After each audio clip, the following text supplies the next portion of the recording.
Moving on, Titanfall 2. We found out this week it will definitely have a single-player campaign. Yeah. The original Titanfall was a multiplayer-only affair, much like Evolve, much like Rainbow Six Siege, much like Star Wars Battlefront. Do we think, for lack of a better word, adding a single-player campaign to Titanfall 2 is like the developers, a lesson learned for the developers? Is it an admission of guilt or a mistake? I think it's just a sheer matter of like optics and understanding your audience. I don't know if it's what they want to do, but it's what they're going to do, and that's what kind of worries me, because I think that today we see a lot of pressure both ways. We see people who say, well, a game that's only got a single player component doesn't have a strong multiplayer. It's just like a no buy. I'm not going to spend $60 for that. And we see people say the other way around as well, like, oh, it's just a good it's just a multiplayer experience. That's not worth my money. So it's really weird because like the video game audience has kind of put publishers and developers in this position where they feel like they have to kind of provide both in order for the consumer to think it's a complete product, which I think is kind of unfair, because it's just going to shoehorn them into doing things that ultimately they probably don't want to do creatively or they're not prepared to do as a studio. So Vince, I don't know. Answer me this. I feel like one of your strong suits is being able to articulate sort of the finer points of differentiation you know, in the games industry or in games in general. I have a hard time wrapping my head around. I don't think anyone expects Overwatch to have a full-on single-player campaign. Like, that expectation's just not there. But that expectation totally is there in like Titanfall, or it was in Titanfall, or people were bummed that Evolve wasn't that kind of game. And I understand in my head, like, no, I don't expect Overwatch to have one, but I did kind of expect Titanfall to have one, but I don't know why. Why people would make that expectation, sure. And I think that part of it is because, at least in the case of Titanfall, I feel like people felt like they were in the middle of a bigger conflict that they just didn't understand or know much about. Like, there's kind of a constant reference, you know, in Titanfall, in a constant sense that you are supposed to be participating in a larger thing that you're supposed to understand on some level. So I think that's one of the reasons why people feel that way. And I think one of the maybe why people don't necessarily feel that way with Overwatch is because it also feels so much like an arena shooter. It feels like Unreal Tournament. Or Quake 3, or Team Fortress, or Team Fortress, all multiplayer focused games and all PC focused. I mean, they came out on other platforms, but all PC first, PC focused games that also have a history and a heritage of not having a single player campaign. Do you think there's a free to play versus $60 component to that as well? I mean, in Overwatch, you know, the betas are free and the final game will be what it is. But I mean, you know, like a Team Fortress, for example. I feel like a lot of the multiplayer-only games are, you know, free to play and make their money in other ways. Yeah, and that's true. Like, we're seeing that already. That companies are becoming more and more comfortable with selling a game for $40 or $50 or $60 and still doing a microtransaction, you know, market. Yeah, they'll just do both now. Yeah, they just do both, and like the resistance to that is coming down a little bit, but it's still pretty. It's still pretty, you know, vehement. I think part of it is there for sure is that people start to associate. I think you have a good point. People start to associate multiplayer with this is meant to be something that keeps people forever in a feedback loop of risk of like achievement and reward, and I think that kind of conjures up some icky, not so positive feelings and connotations. I don't know. It's got to be tough because the players want the full package. They want to feel like they're getting their full $60 worth. So they want a big single player campaign and they want a robust multiplayer mode.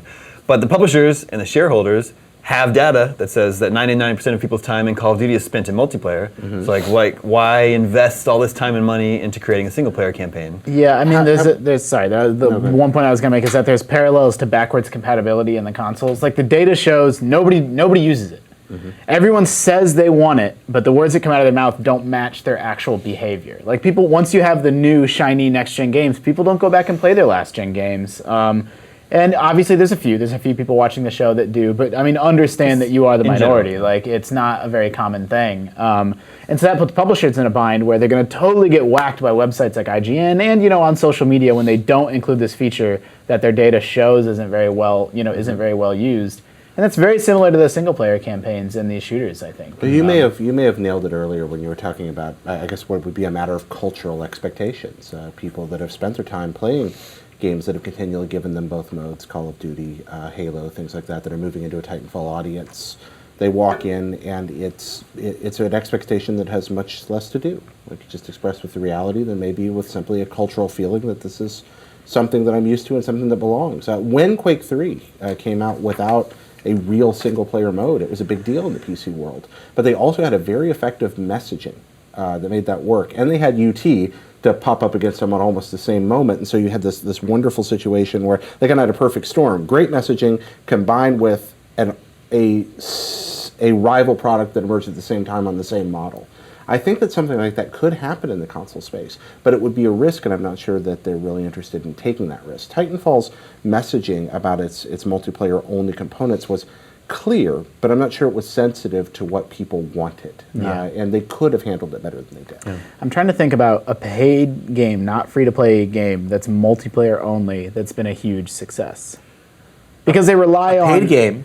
Counter-Strike, multiplayer I only, guess. but Yeah.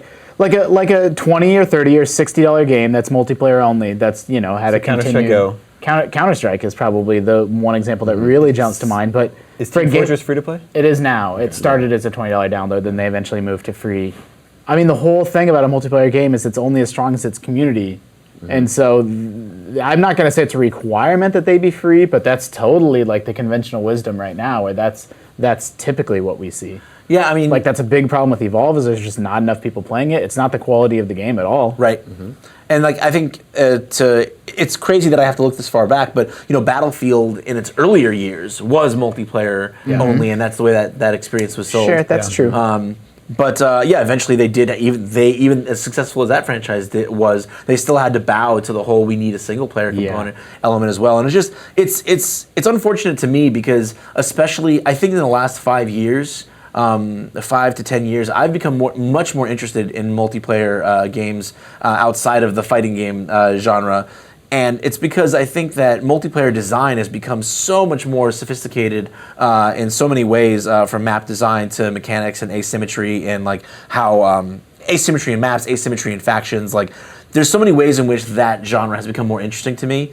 And the problem is that as it's evolved, it shows that it's a completely different kind of design logic from a single player game. So you need to tell me that one team is going to make both of those experiences. One of them is going to be really good, and the other one's just going to be. Well, they often are. I'm not interested in that. They are separate teams, to be fair. But I mean, one dev house, or sometimes one set not of even resources, one balance sheet. Well, there's the presumption, whether it's real or not, that the single player is taking resources away from the other, and they are in the sense that it's adding to the budget, to the balance sheet. But who knows whether if they didn't have one, all that money would have been plowed into the other.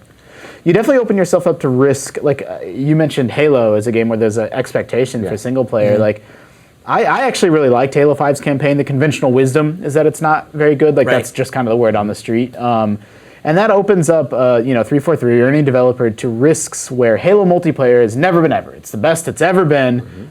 But people talk about this single player that's not that great. And I'm like, dude, like, you're going to play that single player for one weekend, and then the multiplayer is going to live for like a year. And yet that sort of criticism gets baked into review scores. It gets baked into just sort of the zeitgeist about that game. So not only does it add to their budget significantly for something that they know people don't spend their time on, but it opens them up to risk.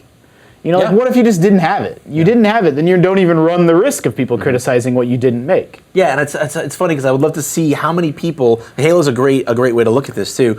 I'd love to see how many people who are going to play the story campaign once didn't buy Halo 5 just because they heard the story campaign wasn't that good, even though they're probably going to spend most of their time in multiplayer. Because the reason that really hurts is, besides all the things that you named, like the quality of the single player being baked into the review scores, there's also the idea that on a the long legs, both in terms of player support and also in terms of revenue for any game, is the multiplayer. So it's like, if you imagine that having only an okay single player actually took away a customer that could have been a long-term investor in your product, that's a problem. That's painful. Halo is a weird example because it's so renowned and beloved for its lore and story that obviously that's never a game that's not going to have a single player campaign. But it is interesting since the multiplayer is so strong in this one. There's an interesting split there.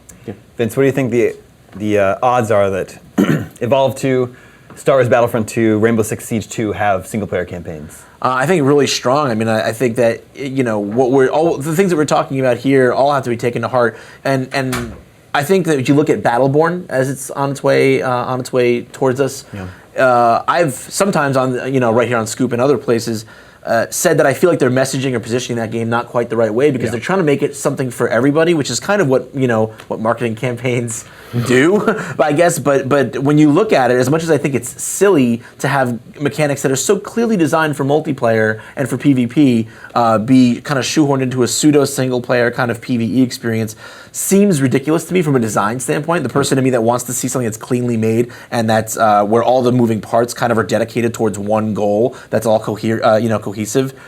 As much as I want to see that, if you're a shareholder, you're learning that not having something for everyone means you're automatically just cutting out a part of the market, no matter how small the data says that it is. If it's going to hurt their review scores and it's going to keep a set number of money on the table, then I guess they feel like they're just going to spend it, and they'll spend it haphazardly. Like that's the thing. It's like Evolve. Do I think Evolve? To be short. Too late. Will Evolve 2 and Battlefront 2 have campaigns? Yeah. Will they have good campaigns? Probably not. Yeah.